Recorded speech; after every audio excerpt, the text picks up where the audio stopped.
Today, I had a wonderful conversation with my good friend, Dr. Adam Hotchkiss, who is a trained foot and ankle surgeon. This is actually the second time he's been on the podcast. The first episode we did together was around testosterone replacement therapy and a bunch of really cool stuff. You guys should definitely go check that out. But today, we really focused on talking about the importance of regular blood work for health, fitness, and body composition.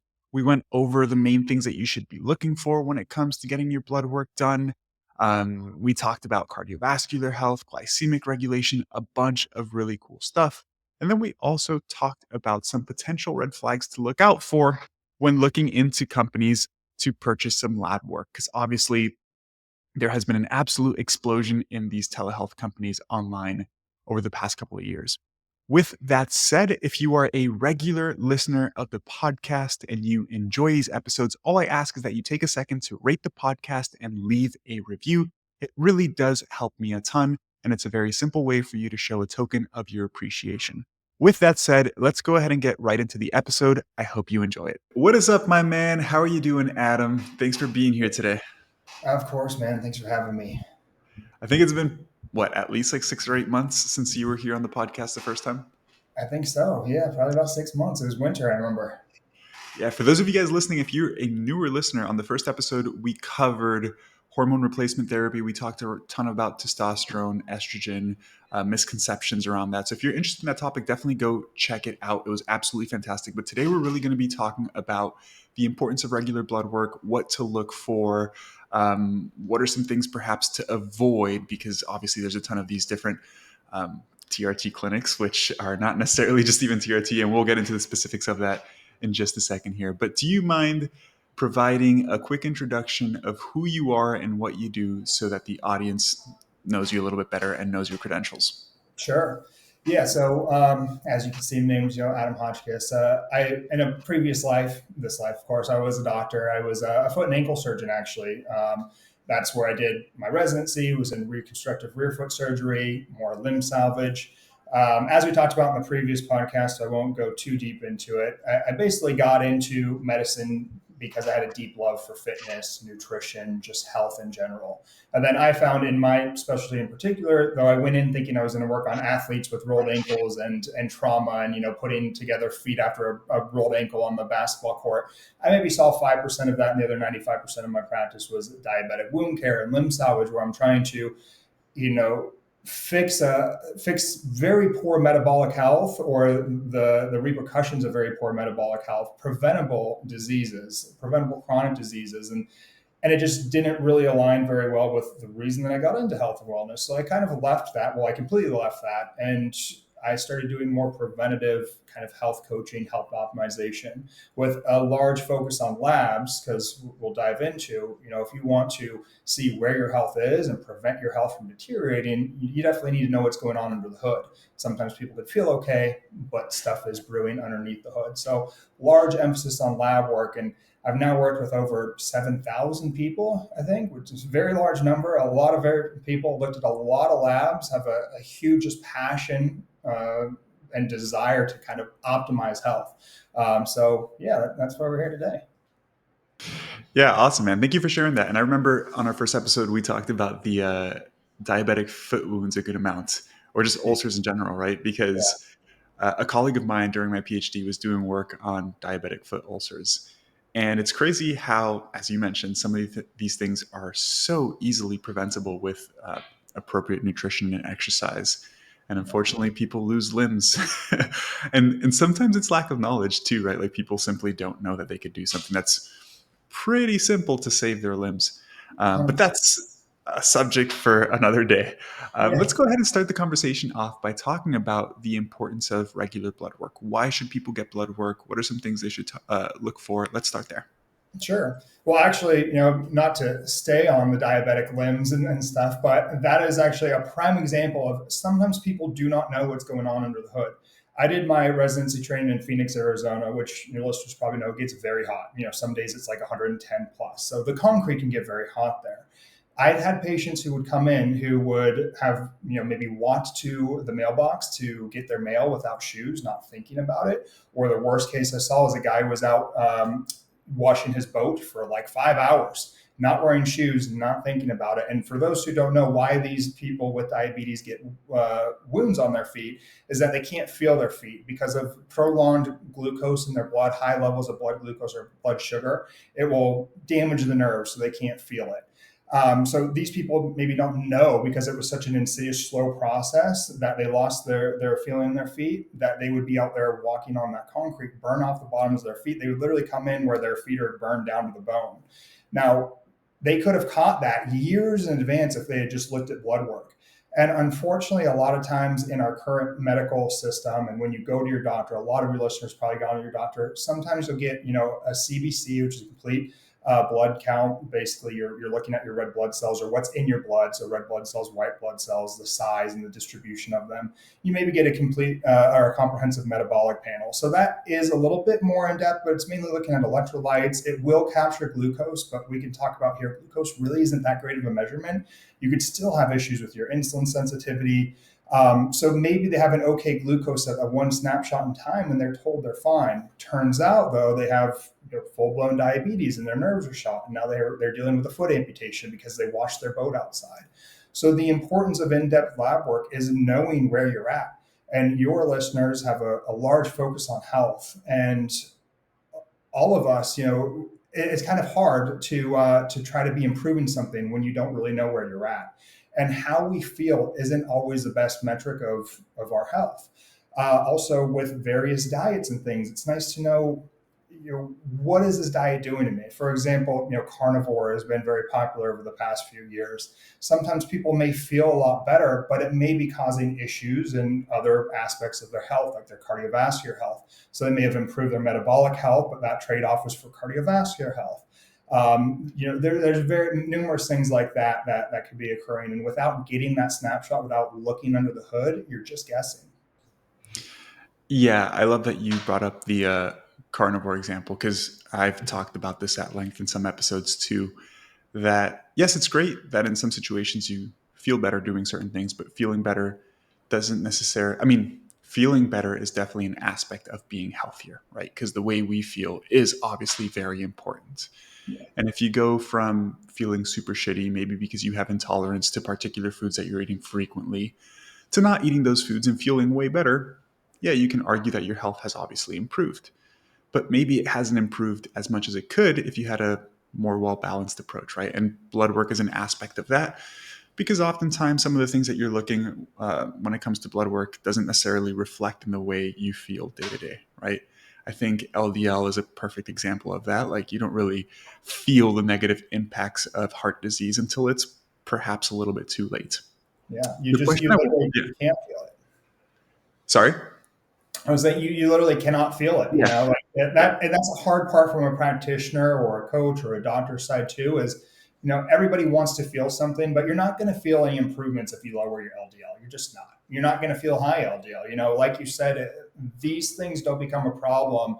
Atherosclerosis and cardiovascular disease usually isn't a problem until the fifth, sixth, seventh decade of life. That's when heart attacks are occurring. So when somebody's 30 and we're telling them to get down their lipids, they're like, why? I feel great. I can run marathons. I feel okay, because the damage is very slow.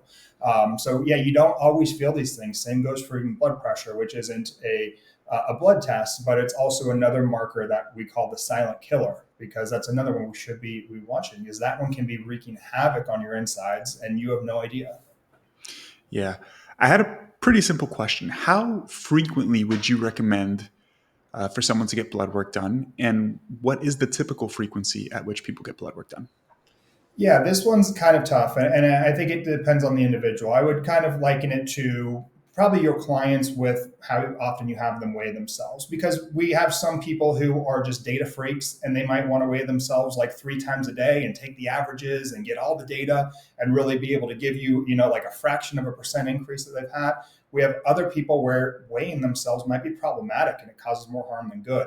And the same can be true for lab work as well. My wife's a dietitian. She works mainly with eating disorders. A lot of times they don't show them the scale. They do it themselves. And that can be good if you're somebody who is going to get freaked out by your labs. Just let your doctor look at it. Tell me if anything's bad.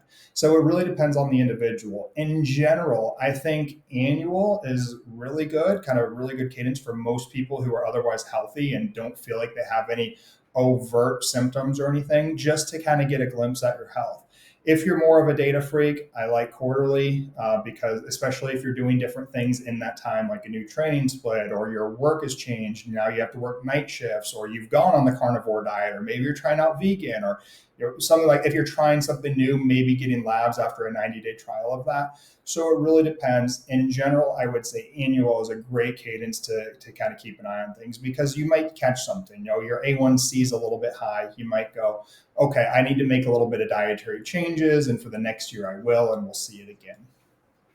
Yeah, that's a great point. And I want to follow this question up by asking about specific things that people should be looking for. And maybe we can address this question from two different perspectives. What should we be looking for general health? And then we can maybe get a little bit more specific around performance and recovery from exercise, since a lot of listeners do care about body composition, performance in the gym, right? Yeah. Yeah. The first question is loaded, which will just show the importance of how much or why we need to be doing more in depth, I think. So just general health, I kind of put them into different categories. One would be like your metabolic health. So that is, to simplify this, kind of how well you deal with the food that you take in and convert that into energy and allow that to do different processes in the body. So how well is your body converting that food into fuel? And that's where poor metabolic health plagues most of America these days, unfortunately. For metabolic health, we're going to be looking at things like our insulin levels. That's a hormone that deals with our glucose. We'll be looking at glucose. We'll be looking at the average glucose over the past 90 days, which is a hemoglobin A1C.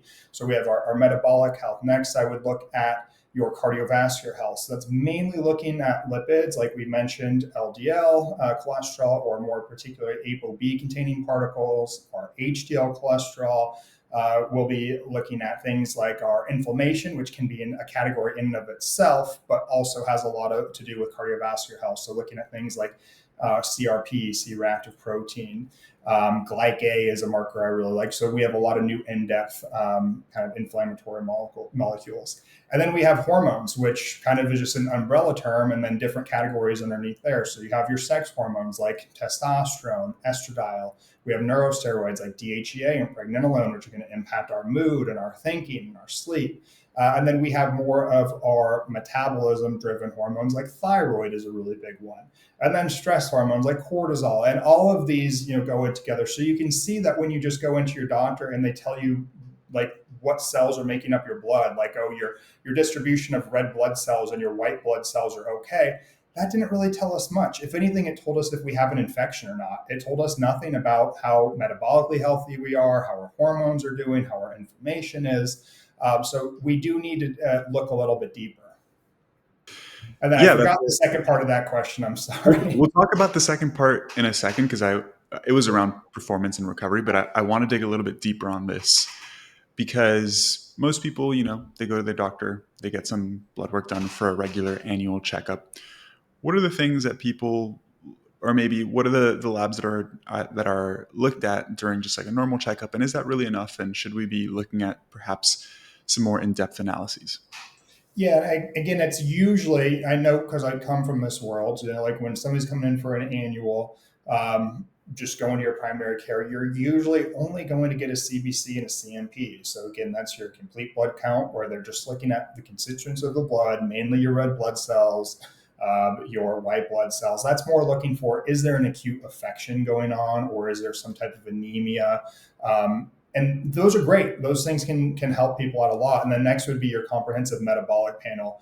That sounds a lot cooler than it is. It's great too. It can catch really big things. So if you're having, like kidney failure or your liver issues, they can catch those, but it's not going to catch, well, it won't always catch kind of those underlying like poor metabolic issues. Prime example of this is fasting glucose, which is on there.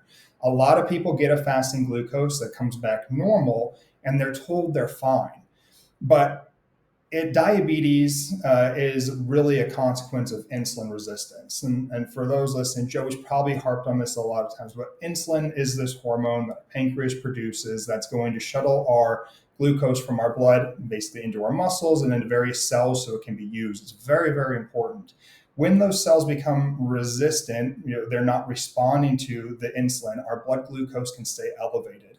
And our entire system is very tightly regulated. The difference between normal blood glucose and full blown diabetes, where your feet are getting cut off, is a tablespoon of sugar. It's very small. So when your cells stop responding to the insulin, your blood glucose levels will rise, and that causes problems. But we can have insulin resistance and normal blood glucose for sometimes even a decade. So you can have underlying insulin resistance, but your body is still keeping up with the glucose and shutting it in, even though those cells are becoming resistant. And you won't catch that unless you're looking at something like a fasting insulin. So if you have a high fasting insulin, you're not eating, there should be no reason that your body's producing insulin. There's no glucose in the blood to be signaled. So if you have a high fast insulin, it tells us there's some dysregulation there. And you might not catch that. So I really like to get a fasting insulin, almost everybody. I wish that we would add that so that we could see, because you will see people who think they're otherwise healthy. They've had a normal blood glucose between, like 80 and 100, and they've had that for years, but their fasting insulin is maybe like 20, where ideally it should be below 5. So that tells us something's brewing. So that's why we should be looking at more in depth than just what your doctor is doing, unfortunately. And it's not, I hate kind of bashing on the doctor, the health. It's just not set up in a way that we're good at preventative medicine. Yeah. We're much better at reactive. If you get hit by a car, or you get cancer, anything like that, we're great at that kind of stuff. But obviously, we've really failed when it comes to preventative medicine.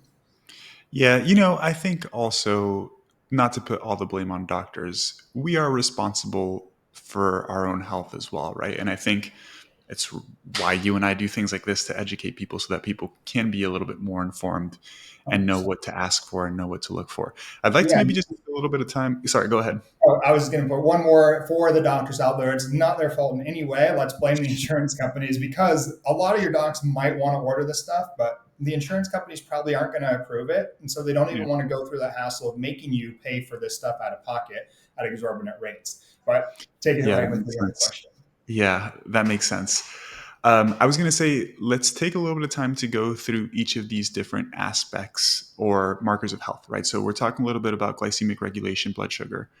We'll talk about cardiovascular health for a little bit, hormone-related health, sex hormones, metabolic-related hormones, and inflammation, just so people have a general snapshot, maybe a little bit deeper than a snapshot, of what they should be looking for in terms of markers for each of these. That goes a little bit beyond what's normally looked at during your annual checkup, right? So when we're talking about glycemic regulation, you mentioned going a little bit beyond just fasting blood sugar, which I agree, right? Because you could have relatively low fasting blood sugar for a number of reasons. Maybe you follow a relatively low carbohydrate diet. Maybe you're in the initial stages of insulin resistance, so your insulin levels are elevated, which is sufficient to keep your fasting blood glucose low. Is there anything beyond those two that you would recommend looking at? Yeah, and again, we got to remember this is a snapshot in time, and as we both know, our levels of glucose are fluctuating second to second. Honestly, I mean, they're always going to be in flux. We do like to get it in the morning fasted after 8 to 12 hours. So ideally, there's not high spikes, but other things can impact that too. So just as you could get a normal, you could also get a high. That doesn't mean that you're having issues. Because in the morning, what happens is we wake up, our cortisol levels rise. It's part of what wakes us up. That increases our our body temperature. That causes our liver to do something called gluconeogenesis, the creation of blood glucose, which makes sense. We've been sleeping for a long period of time. Now we're going to need some fuel to deal with whatever we need to in our waking hour. So our body dumps some blood glucose in there. I've seen a lot of very healthy people kind of have higher fasting blood glucoses first thing in the morning, but everything else looks normal. So to take it a step deeper, looking at the fasting insulin, like I mentioned, that one's going to be great. That kind of tells us where our insulin sensitivity or resistance is. There's something called a hemoglobin A1C, and this is one that you can oftentimes get insurance to cover, luckily, because it's kind of how we diagnose prediabetes and diabetes. And the hemoglobin A1C is looking at the hemoglobin protein of the red blood cell. And when that is exposed to blood glucose, a chemical reaction occurs. And just for ease, we'll say that the blood glucose kind of makes an imprint on that hemoglobin. And when they look at it under the microscope, they can tell how high your blood glucose has been kind of over the past 90 days. Now, again, that one isn't 100% flawless either, because some people have genetic mutations in their red blood cells and the lifespan of their red blood cells. So I've seen people whose red blood cells maybe live longer on average. They're going to have a falsely elevated because they've been exposed to more glucose, not in a bad way, just their red blood cells have been around for a longer time. So sometimes, like African American people will have this, especially if they've got a sickle cell trait or something like that. It can really skew the A1C. So then you can take a step deeper and look at other proteins like albumin. There's something called a fructosamine that you can order, and that's going to be the same kind of idea. What kind of impact did the blood glucose have on proteins like albumin? So all that to say, it's very complex. There's a lot of markers, and I think it's best when we take a lot of different markers and kind of get the whole picture. I don't like to zero in on any one. And this happens in both conventional medicine, but also in the functional preventative space too. They might take one marker and then try to sell you 30 different supplements and medications because you had one fasting glucose that was high. So, I think as much data as you can get to come to a more educated decision is better. Yeah, that's a great perspective. It's difficult because what people don't understand is that these cutoff values are determined based off population averages, right? Yeah. And on average, the majority of people should be within these ranges, but there's always exceptions. And that's why, as you mentioned, it's important to not just look at one marker, but look at several markers and look at the whole picture, right? I Yeah. think that's something that people maybe understand a little bit more or have heard of when you talk about things like testosterone. And it's not just testosterone, but free testosterone, and looking at this to get a whole snapshot of what's going on. But we don't think about it the same way when we think about like blood sugar, for example, right? Right. It's funny that you brought up the fact that blood sugar can be elevated in the morning simply because of cortisol. And it can happen in people who perhaps regularly exercise in the morning or are fairly healthy, right? I always tell this story because it shows, again, I don't want to bash on doctors, especially, I mean, you're a doctor. I'm a doctor, but different kind of a doctor. But Yeah. sometimes it's very common sense things that are just missed. I had my biochem professor in undergrad always told the story that he would get blood work done, obviously first thing in the morning, fasted, but he didn't really drive anywhere. He would ride his bike everywhere. And so he went to go get his annual checkup and he rode his bike to the doctor's office. And the doctor was insistent on the fact that he was pre-diabetic and was trying Mhm. to put him on metformin. He's like, no, I am not pre-diabetic. I exercised on the way here. My blood sugar is going to be elevated because of this and that, and like explain the mechanisms. And like the doctor was so persistent on the fact that like your blood sugar is elevated. And it's like, dude, it's Yeah. not just blood sugar.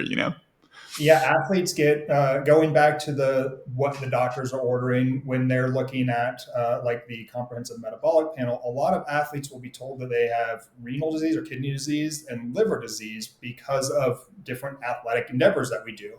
So, if we were to look at Joey's creatinine right now, which is a byproduct of creatine breakdown, he would probably have high creatinine, which would tell us like, oh, maybe there's an issue with kidney health. That's not always the case. It could just be that he's taking that creatine that we see above his head right now, or that he worked out earlier that day and broke down some creatine, that he has more muscle than your average person, so his creatinine is higher. And it's not an issue with filtration, which it may be for a sedentary individual. It's more Yeah. just that he has more input. So that happens a lot of times to athletic individuals. They get told they have renal issues. Or for the person who exercised right before the labs, they'll almost always have high liver enzymes. Very common. It's well reported in the data that when we exercise, our liver enzymes get elevated. One, our actual liver enzymes do, but they're not specific to only liver. Like AST, for example, is found in heart and muscle tissue as well. So when you do a hard workout before, your AST is going to be elevated. So not only important to get labs, but to have them interpreted by somebody who knows what they're looking at. Because unfortunately, too, not to bash doctors, a lot of us just don't deal with athletic populations. It's more, Yeah. if we see this in a sedentary, normal individual, we're going, oh no, there's something wrong with your liver or kidneys, but completely different in a different population. Yeah, I think what's important to understand is that a lot of these measures are simply proxies for some potential underlying physiological condition, but Yeah. they don't, like, it doesn't correlate 100% one to one because there are different situations in which these markers can be thrown out of whack, essentially, right? Right. Yeah. You always have to look at the totality of everything in big Yeah. picture. Dude, it's so funny because when I was obviously way younger, a young teenager, I didn't know any of this. And my mom didn't know any of this. And I went to go get some blood work done. And obviously, you have to be fasted. and I didn't want to fast. So I just ate some cereal that morning. I remember thinking clearly, I'm like, why can't I eat? Like to get my blood work down, I was like, I can eat and get some blood taken out. So I ate some cereal, got some blood work done, went back a couple days later, and the nurse is like, you're pre-diabetic. And I was like, what? And they're like, yeah, you have pre-diabetes. You need to watch how many, like your sugar and stuff. And I remember like being scared and taking it home and telling my mom, like, Mom, I'm pre-diabetic. And my mom is super healthy too. And my mom is like the type of person who like doesn't follow all the rules. So she also never fasts before getting blood work done. And she was like, oh, don't worry about it. I've been pre-diabetic for years, like just not understanding, right? Oh, no, yeah. And so I just like didn't pay any attention to it. Obviously, now I understand I'm not pre-diabetic. But dude, Yeah. the nurse just never once thought about asking like, oh, did you eat before this? Because obviously I'm a young guy, I'm healthy, like it's And just that's where, crazy. like, had they have had an A1C on there, which they Mhm. didn't, because there's no insurance is not going to pay for an A1C on a young healthy individual. But had they had that, they would have known right away, oh, he's not pre-diabetic. Yeah. This is a normal A1C. Yeah. Yeah. Okay. Let's go ahead and talk about cardiovascular health because I think this is obviously a very in-depth one. But let's talk about just like the general labs that people get, and then maybe some more in-depth things that people should look at. Yeah, this one is very nuanced, very in depth, something that's ever changing, very contentious, and a lot of fun to talk about because it's growing, all the time too. But basically, when you go into your doctor, if they are going to order this, which they're not always going to, but if they are going to look at your cardiovascular health, which they'll probably start doing, at our age, mid 30s and then 40s and on, they're going to start ordering just a standard lipid panel. So that's usually going to look at LDL-C, HDL-C, triglycerides. That's about it. And those are decent markers. But what we've really grown to learn is that, or what people should know is, we say good cholesterol, bad cholesterol. That is really erroneous. The cholesterol that is in HDL is the same cholesterol that is in LDL. So what these things mean are HDL is high density lipoprotein and LDL is low density lipoprotein. So the lipo aspect of that word is the cholesterol fatty component, and then the protein is the protein that wraps around it, which are called apolipoproteins. The LDL has something called apolipoprotein B that wraps around it. So a good visual representation would be like a baseball or a tennis ball, and the stripes that it has around it, this protein wraps around this fat molecule and transports it through the blood. Because we all know oil, fat, it doesn't mix well with water, and our blood is very water-based, and we need to get this fat around the system. So we wrap it in a protein, which does mix well with water, so that we can get it throughout the body. These ApoB containing particles are really what start the process of what we call ASCVD, atherosclerotic cardiovascular disease. What that is basically within our tubing, our veins, our arteries, we have a lining called the endothelial lining. It's the first layer within the tube. These little particles can get into that, and it basically mounts an immune response. That immune response sends a ton of cells like macrophages and things of that area that are trying to clean up this cholesterol. And eventually, after years and years of this immune response and things, this kind of turns into this fatty plaque. And we've all heard of plaque in our arteries. And that can obviously block off blood flow, or it can break off itself and make its way into our brain and cause a stroke. So that's why we're looking at things like LDL, HDL. And as I said, it's not necessarily the cholesterol itself that is bad, because there's the same type of cholesterol in HDL, which is wrapped around what's called apolipoprotein capital A1. These are all very complex names. But it's wrapped in that ApoB, which seems to be more problematic. So that's where we like to do a little bit more in-depth testing and look to see where is your ApoB at. There is also a protein that's associated with LDL2. And again, sorry for the names. This one's called lipoprotein little a. So it is a lowercase a, and that's how it's kind of named. Again, very confusing because the good one's capital A, the bad one's lowercase a. But that is something where, we all have always heard about the person who's the marathon runner, perfect diet, hasn't had a steak in years, never smoked, and dropped dead of heart attack. How did that happen? Probably because they have this genetic marker called LP little a, or lipoprotein little a, which is very atherogenic. It causes plaque to be formed. So we like to test that as well. And then we also have to take into account the inflammation, because inflammation is part of the process. There's some thought that you can't have that cholesterol deposited into the artery unless there's pre-existing damage to that endothelial lining, which is usually inflammatory in nature. So you have these inflammatory molecules that basically damage the lining of the endothelium, allowing that cholesterol to get in there. So it's really good to look at inflammation too. Are you in a state of inflammation?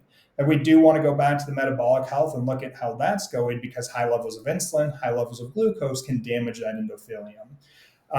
There's this is where it gets really nuanced. We don't have to get into it, but there's the Paul Saladinos of the world will tell you that you need the inflammation and the insulin resistance to occur first. There's other people who say no, that ApoB is an independent risk factor, and it can make its way in there even if you have a perfectly healthy endothelium. There's a lot of science that goes into this, and it's really evolving right now and really exciting. I'm really excited about all the research that's coming out, and I'm trying to stay up to date on it, but I don't inundate all you guys in that. What we should do, in my opinion, is probably, since what we know right now is like plaque is made out of cholesterol, we should probably try to keep those ApoB particles down lower and at least test to see where you're at. Or if you do want to fall into that camp of like, we need inflammation and insulin resistance in order to drive it. Well, unless you test, you don't know. And I've actually seen a lot of, kind of disciples of Paul who come in and they're thinking, I'm doing everything right. I'm on the carnivore diet. It's not going to be a problem because I'm not insulin resistant. I'm not inflamed. But oh well, I mean, we actually look at their labs and it's like you actually are inflamed and you do have insulin resistance still. So maybe this isn't the best diet for you right now, because Paul may be right, but if he is right, then you're not in a good spot. So another reason to look at these markers in totality. Yeah, the cardiovascular health stuff is really interesting because it is really complex. It I is. personally think I know we go really in the weeds on mechanisms and stuff because we like investigating things and that's the way research works. But trying to figure out like what comes first, what comes after is almost a little bit, in my opinion, unnecessary because it all tends to happen simultaneously. And you and I know that all of these different health related markers go hand in hand and they influence each other, right? You're not going to have perfect glycemic regulation and really poor cardiovascular health. Like those things go hand in hand in many ways because they have a very similar etiology where inflammation is a contributing factor to both of those. And most people who are overweight or overly stressed and don't sleep well and drink alcohol frequently, like they're not going to have low inflammation, right? So it's like it's going to contribute to all of these things, and this is why we focus so much on lifestyle as well. But the one thing, because you mentioned is lipo-B or LDL in general an independent risk factor for cardiovascular health? From my understanding, and I am definitely not super well versed in this research, but they are very strongly correlated with cardiovascular outcomes, right? Yeah. And I think based off the evidence that we have, even if like inflammation is relatively low, even if glycemic regulation is good, like it's probably not a good idea to have really high LDL cholesterol. And this ties into the topic of red meat consumption and saturated fat a ton, which is so individual as well because some people genetically are just way more sensitive to the impacts of saturated fat on LDL cholesterol than others. Some people can eat a ton of red meat and also other dietary factors that they have high fiber, they're getting a ton of phytonutrients, like it may not have a large impact on LDL. But this is why blood work is important, right? Because if you get blood work done and it's through the roof, like at the very least, we can say, yeah, that's probably not good. In no circumstance can we say like having really high LDL is very good for you, right? And have you heard of this argument? I'm not sure if Paul is one of the ones that talks about it a ton, but I know Sean Baker does, and I forget the particular name Lean around the mass hypothesis. hyperresponder. Say that again. Lean mass hyperresponders. So that Uh, is one thing I've heard of a little bit, but more of this idea that in the context of an extremely low carb diet, LDL is actually good. So having high LDL is good. I Yes, haven't seen any research to support this. that's this new lean mass hyperresponder phenotype. It's Nick Norwitz. He's a PhD and Mhm. a third or fourth year MD student at Harvard. His stuff is very interesting, which is why I said I'm really excited about what his stuff, and Dave Feldman's working on it. It may Mhm. elucidate some things and poke holes in theories that we had before. And I really like Nick's approach because he's not coming out here. I mean, he's on a keto diet for health reasons. I Okay. forget. I think he had ulcerative colitis or Crohn's or something. I don't mean to, whatever it is, but he had to go on keto for a reason. And he noticed that he had this certain phenotype where he had this very high HDL with a very high LDL, very low triglycerides. They kept seeing this, and they were wondering, maybe in this population that responds this way to a keto diet, maybe there's some protective nature where even though they have an LDL of a crazy amount like 500, it doesn't cause heart disease, which again pokes a hole in that idea of maybe cholesterol isn't an independent risk factor. And I'm almost like borderline dogmatic on lower ApoB, but I love science because sometimes new stuff comes out and you change your mind. You go, oh, that's pretty cool. Which I don't want to confuse the listener. So I would say, right now, like as you said, the overarching kind of body of evidence would tell us that it's probably a better thing to have lower ApoB, and you should aim to do that and follow all the tenets that Joey's going to tell you to do: exercise regularly, eat good, lean protein, fiber, fruits, vegetables, antioxidants. All that stuff is probably going to take care of like 80% of it. When it comes to cholesterol, though, too, there's been a lot of pushback recently, on like our ancestral diets and things, and I love the idea of being more ancestral and kind of reverting back to the way humans should be. That's a big kind of message that I preach. However, I think that we live in a different time than our ancestors did. I think there's a lot of differences, and though we can benefit by doing a lot of things that they did, not all of it may be optimal for the situation that we Sure. are in now. I also don't think that our genes have necessarily caught up to the fact that we do live longer now. On average, we were probably dying, probably mid 30s or so. Like nature, to be honest, really just doesn't care about you much after your reproductive years. After probably like 15 to 30, it doesn't really care if you die. And I was, my friends and I will sit around and just hypothesize and talk nerd like this. And friends like, what if LDL was like kind of population control? What if like nature, just since you couldn't reproduce anymore, it was a way to give you a heart attack and kill you off? Maybe. I mean, it's an Yeah. interesting thought. But the fact is that, we're living longer, and that's why this cholesterol does become a problem. Another pushback would be our ancestors probably ate very lean meat. They probably weren't eating ribeyes covered in grass fed butter and cheese and things like that. I mean, if you've ever hunted, or if somebody's ever hunted for you and brought you food, that meat is so lean because those animals are wild. So the meat that our ancestors were hunting was probably very low in saturated fat, probably a lot of muscle meat. They probably ate organ meat, obviously, as well. They would get some fat through bone marrow and things, but they were probably eating a lot of birds and pheasants and rabbits. Every now and then you get a big bison that has a little extra fat. So if you do want to eat ancestrally, in my opinion, it's probably better to eat a little bit lower saturated fat, and then things that grow. So, tubers and fruits and things, and occasional vegetables that they might find. So I actually think that if you're going to be truly ancestral, you probably are going to have a heart healthy diet.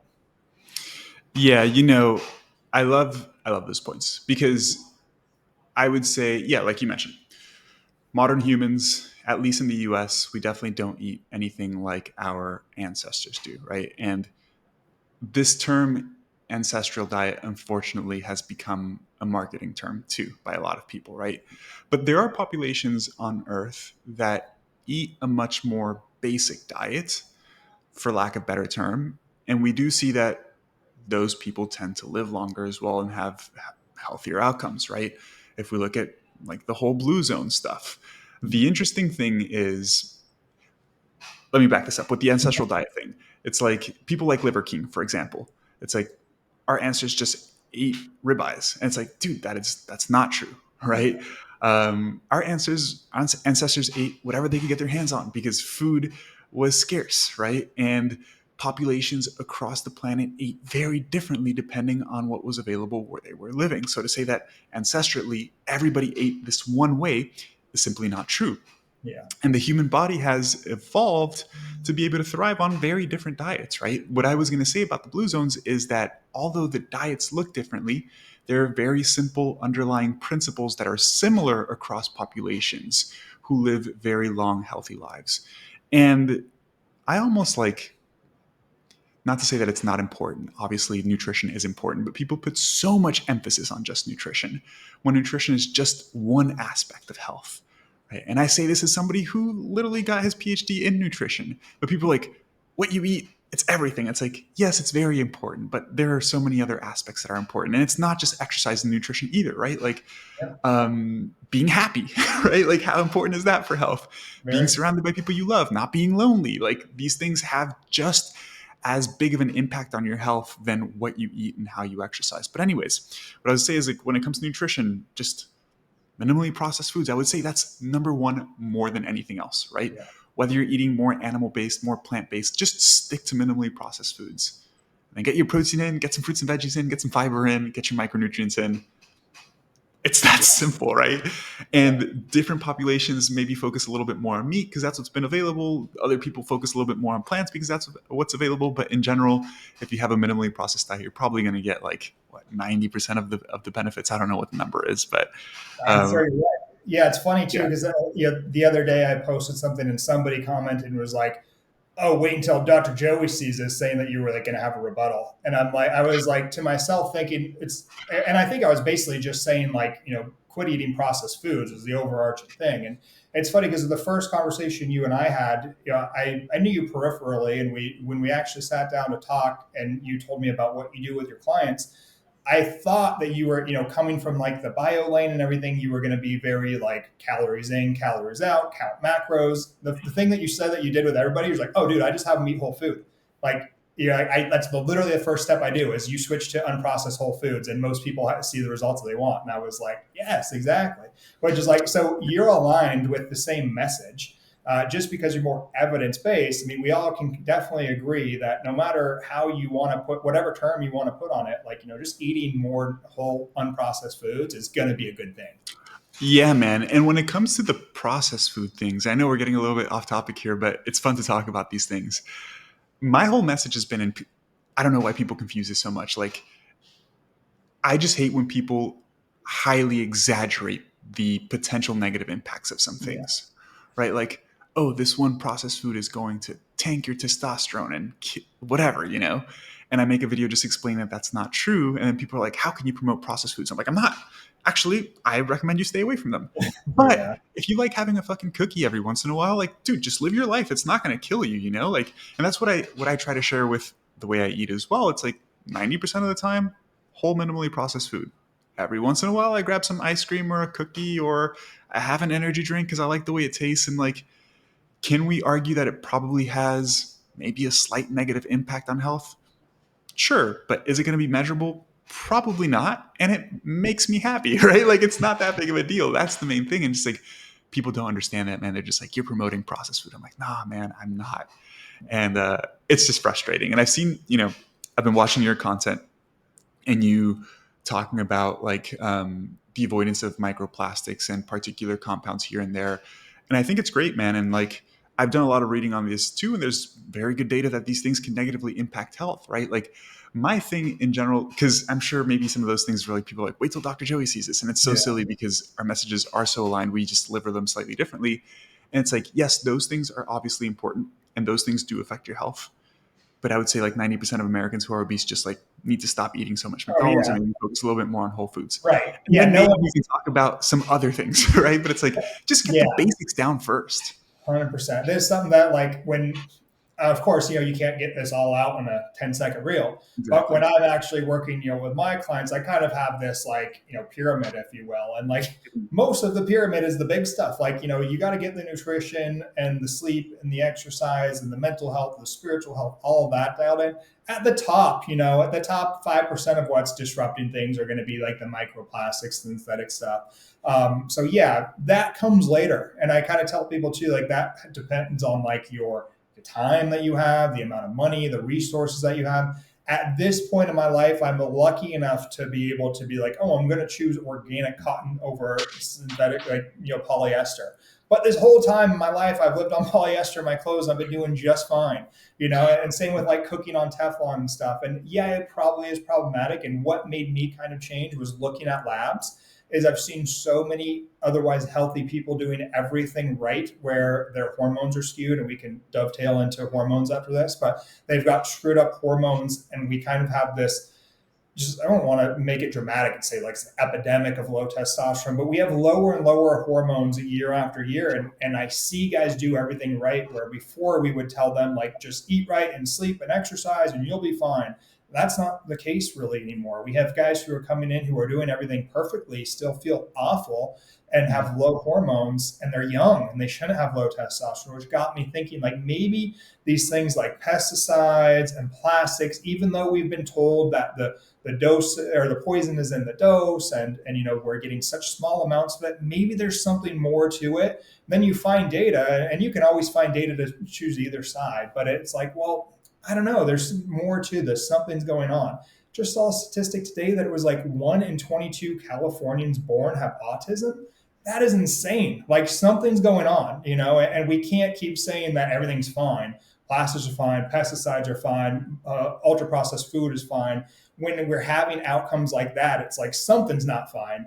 I mean, Yeah. it may not be the pesticides, maybe it's the pollution or something, but we should acknowledge there's something going on.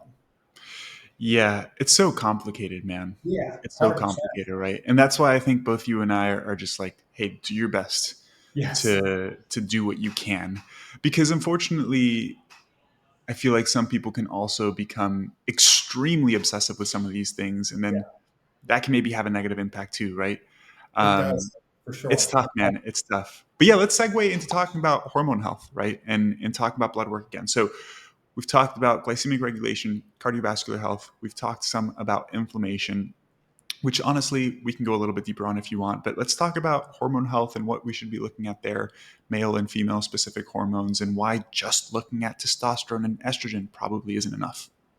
Yeah, and for like a more in-depth dive, they go to the last one where we talked about Yeah. this. But when it comes to testosterone, um, one thing that I would point out is what you mentioned earlier is that the ranges that are on the hormone levels aren't necessarily the best thing to be looking at. I talked a lot on Simon Hill's podcast. I kind of broke down why I felt like the recommendations were flawed, which is that they say that they base these ranges off of healthy individuals. When I looked at what they meant, what were their inclusion and their exclusion criteria on what healthy was, it was pretty weak to say the least. It was basically like, did you have any really overt chronic disease? Like, were you full blown diabetic? It didn't even mention pre-diabetes in there. So as we mentioned before, people can have insulin resistance, which I would argue is very severe and makes you not healthy. So they could have insulin resistance, underlying inflammation. They could have a lot of metabolic dysregulation, but still be considered healthy per the standards of like the normal hormone ranges. So, they haven't taken young, healthy, muscular, fit men and got the levels of testosterone. They've taken people who basically don't have diabetes or gross, like really big diseases and gotten it. And it's like, oh, that's not a great sample. So what we have is our levels have been shifting to the left. They've been going down and down as Americans get unhealthier and unhealthier. So has the testosterone levels. That's the equivalent of saying, well, 70% of us are obese, so we're just going to now make the normal body weight an obese body weight, or the normal BMI, or we're going to shift pre-diabetes and make it more like 6 now because everybody's unhealthy. Like that's crazy, and that's what we've done with hormones. So it's good to look at these things, but very, very important to work with somebody who understands this stuff, and I would say isn't just going to try to sell you things, because testosterone is a very lucrative business, and a lot of these clinics basically will put an arbitrary number out there like 500 or 600 and say, if you're below this, you need TRT.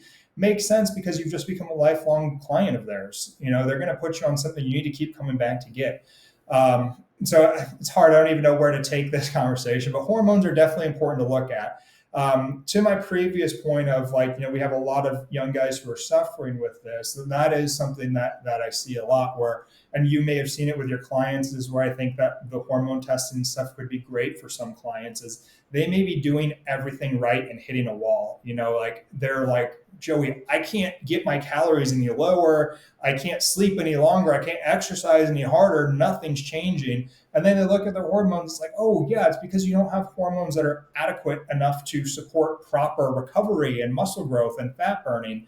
And yes, it does all come down to like calories in versus calories out, but we both know that hormones play a role in that too. It's not like the influencers will tell you, oh, if your cortisol's off or your testosterone's off, calories in, calories out don't matter. It does matter, but it changes that ratio. So Exactly. what it, if you have low testosterone, your calories out are going to be lower.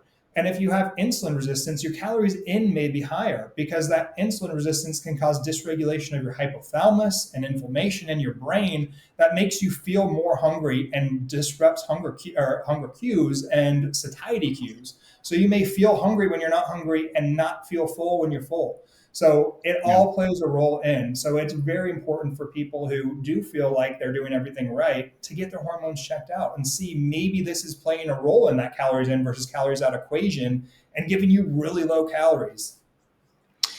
Yeah, man, it's funny because people don't understand that nuance, right? I'm sure you've seen the videos of like calories don't matter, it's all hormones. It's like Yeah. people think of these things as like separate entities, right? Yeah. And it's like, no, in many ways, hormones influence both calories in and calories out, right? 100%. If you have low thyroid hormone production, you're going to eat very little and still struggle perhaps with weight gain because you're Yeah. not burning much, right? And so getting that in check is going to be important. And even like, it's so the whole topic of Ozempic is a completely different conversation. But some people who are overweight and obese do have dysregulation in hormones like leptin and ghrelin. And some of those things can be GLP-1. improved.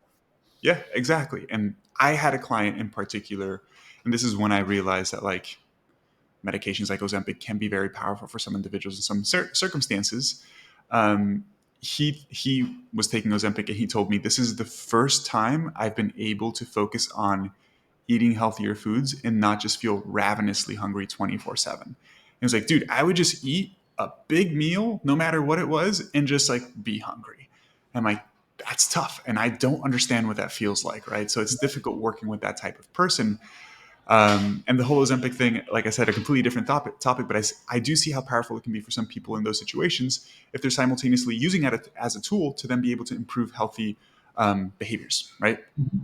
But yeah, man. So the one question I want to ask here to maybe wrap all of this up is obviously, as we've talked about, regular blood work is really important.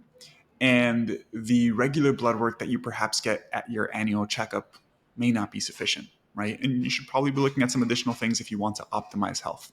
Well, actually, before I even ask this, are there any other additional things that you would recommend looking at for people who want to optimize performance and training, right? Because we've talked about this from a general health perspective, but what about for the individual who really focuses on performance? Yeah, that's going to be a big, well, all of those things will play a big role. And that's something that a lot of people don't think. They focus in on hormones, in particular like testosterone growth hormone, because they think, oh, those are anabolic. But we need to remember that just like Joey said earlier, nothing happens in a vacuum in our system. And when one thing screwed up, everything else was screwed up too. And this happens to a lot of bodybuilders. They go on so many drugs, they eat so many foods that they become highly inflamed and diabetic. They notice their muscle gaining capabilities start to decline. So it's important to have good metabolic health to be able to have good liver health so that you can turn those proteins into muscle and things like that. So you do want to look at the totality of the system for sure. Again, nothing is happening in a vacuum when it comes to physiology. It's all combined.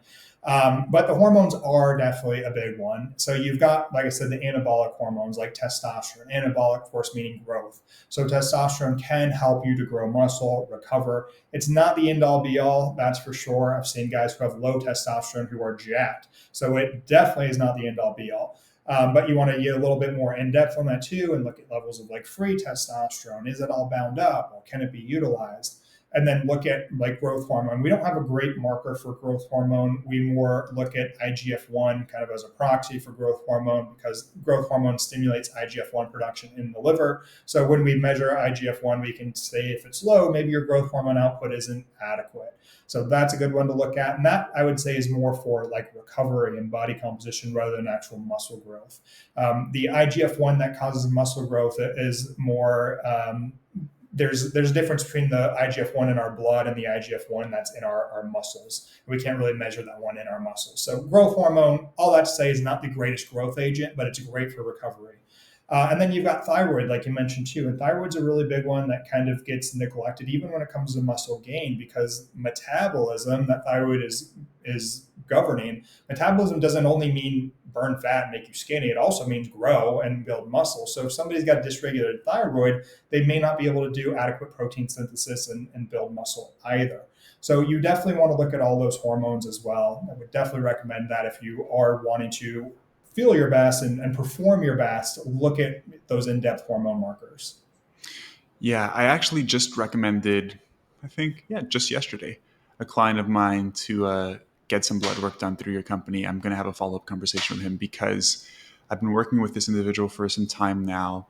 And when we first started working together, he had worked with a coach prior, but he was still relatively new to all of this, trying to improve health. And he was relatively overweight, and he's lost considerable weight now. And he told me, like, when we first started working together, that one of the things he's realized is that when he pushes intensity in the gym too much, he reaches what he calls like a point of like global failure. And he's Mm-hmm. like, and I'm just exhausted for like months and don't want to train. And I was like, Mm-hmm. that doesn't make a ton of sense, but I'll take your word for it. And I was like, let's just have conversations back and forth. And if you feel like you're getting close to that point because we're pushing training too much, let's talk about it and we can scale it back. And I thought that as a byproduct of losing weight and improving health, like that would improve. And fast forward probably a little over a year now, we still have that conversation often when he's like, dude, I'm feeling it. And I had a conversation with him because we only train in the gym 3 times per week. That's really what his schedule allows him to do. And we do some pretty hard exercises, full body, 3 times a week. But even then, and I talked to him about this, I'm like, even if you pushed really, really hard, 3 workouts per week shouldn't be so much that you can't recover from it. Like if you are healthy, you should be able to recover from this. So I recommended getting some blood work done for that reason. And Yeah. he was like, I think it's my VO2 max because my VO2 max is really low. And I'm like, I think VO2 max can definitely play a role, but we're doing, like long rest periods, traditional kind of resistance training. It shouldn't have a huge impact. So I'm going to get some blood work done and see if there's something going on there. Yeah. But the question I wanted to ask to wrap this up is, with the importance of getting blood work done regularly, with the fact that regular labs probably don't show the whole picture, or paint the whole picture, I should say. And there's obviously an explosion of like telehealth companies online. What are perhaps some like red flags to look for when somebody's like, in the market for getting some blood work done? Yeah, there's a lot, unfortunately. It's tough. This one I struggle with a ton because one, I'm very libertarian and I definitely hate the gatekeeping that the normal medical community does, where it's like, we control your records. We tell you when you can look at your levels of your hormones and stuff, and everything has to go through us. And that's just kind of crazy because it's like, dude, that's my testosterone. I want to see it. If I want to see it, I want to see it. Just because you're Yeah. smarter than me in this doesn't mean that I can't see it. Yeah. But then on the other end of that, we kind of just have this like explosion of clinics that'll allow you to do any and everything, which can be kind of dangerous, in particular when they're doing certain labs that maybe we shouldn't be testing because it can cause more mental distress. I mean, there's tumor markers that sometimes these clinics will throw on that can be elevated for numerous reasons and should really never be ordered unless you suspect cancer. And they're ordering that and they're freaking out like, oh my God, I've got cancer. But again, they didn't take in the whole picture into account. So it's kind of hard. But when you're going to a clinic, I would say, if they're pushing labs on you, a very high cost labs that just it doesn't feel right, like that would be a no. Like again, you should be in control of that. You shouldn't go from like not being able to get enough to like getting so much that you can't handle it and you need to take out another loan on your house to pay for it. Because sometimes these are like, oh, it's only going to be $3,000. It's like, wow, why do you have to spend that much money to get a little bit of more in-depth lab markers? And then also, if that comes with trying to sell you every supplement and medication under the sun. So the thing that really bothers me is that these clinics, they get people in the door telling them that they are the solution to big pharma. They tell you, oh, your doctor just wants to put you on medications and they don't care for your health.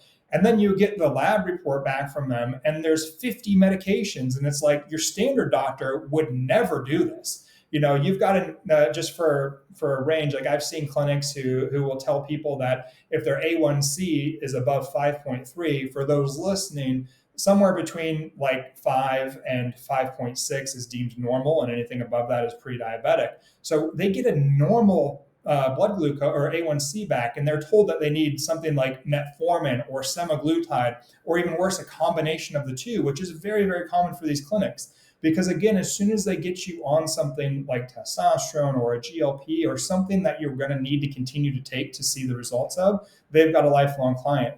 So you should really try to tease out, like, are these people being paid by like every time that I buy medications, or is it like a coach like Joey where they really only get paid when I'm feeling better and I'm making progress and things like that, Because if you're working with a coach who's recommending blood work so he can help you to reach your goal, that's awesome. But if you're working with somebody who's only going to get paid when you buy supplements or medications from them, that's kind of scary, because it just inherently comes with the fact that they need you to keep buying supplements and medications. So I really like the health coaching platforms more, where they're not paid by sales of medication, because in my opinion, my goal whenever I work with anybody is, let's get you off as many medications as possible. I would love it if we never have to talk again, because that would mean that I did my job. And then, people will come to me because you'll feel so good. But I hate the fact that these clinics are getting people stuck on lifelong on meds and stuff like that. So really look out for that when you go into companies. Yeah, and it's really just lack of understanding from the average person, right? The gym I go to here in Tampa, there's a hormone / IV / health clinic next door. And the gym that I go to, they have like flyers for it. Like, Yeah. it's funny because I go in the bathroom to take a piss, and it's like right there on the window, a bunch of flyers. And so I look at it pretty much like every day. And it's just like, if you have pretty much everything you can think of, Yeah. fatigue, unexplained weight gain, dude, everything, right? Any small, like, you're tired. It's like, aren't we supposed to feel tired every once in a while? Anyway, just like every single symptom you could think about. Literally, man, it's like just like 30 things in a list. And then at the bottom, it's like, we've got a solution for you. And it's like, damn, like, that's good marketing. Yeah, that's what I'm saying. Like the testosterone market is very lucrative. Yeah. So I definitely prefer like the lab companies that aren't really attached to a treatment on the other side, which there's pros and cons to that, because one, like right now with my company, we don't offer anything. And that's because I'm pretty, like, I really want to stay true to the fact that, like, we just want you to get better. And hopefully then you find that you've got a little bit of metabolic dysregulation, you go work with somebody like Joey, or you can come work with me. I don't want it to be tied to, now I can exploit something and make money off of your illness. Like, I just don't want that. So it's hard. Ideally, you find somebody who is just very ethical, and again, not going to make you buy from their pharmacy. That's another really big red flag. I would say that's probably the number one, is like, if they're recommending a medication for you and they won't send it into your local pharmacy, not only is that unethical, it's illegal.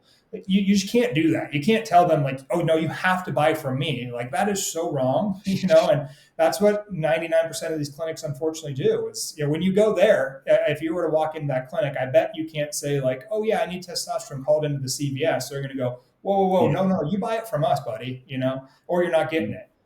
So that's a really big red flag to catch. Yeah. Anyways, man, thank you so much for sharing all that. And I'm happy that there are people like you that do things in an ethical way. And I'm super proud to call you a partner and a friend, and be able to partner with your company as well. Let's go ahead and wrap this up. Do you mind sharing for the listeners where they can find you on social media and connect with you, and also share your website and your company as well? Yeah, absolutely. So Instagram, just Dr. Hotch. So HOTCH. Growing up, everybody shortened my name, just call me Hotch. So it's a little bit easier to remember that way. And then the website that if you want to work one-on-one with me would just be www.drhotch.com. For the in-depth lab testing that we've been talking about, it's going to be AlgoDX, so ALGODX.ai. That is in-depth lab testing, cheapest on the market from what I've seen. It's, again, something that I really wanted to be able to offer, because when I was coming up, I always wanted labs, but I simply couldn't afford them. I was a starving college student for half my life, and I didn't have a way to pay for labs. So I wanted to offer something where, again, you're not paying thousands of dollars to get a little bit more in-depth lab work.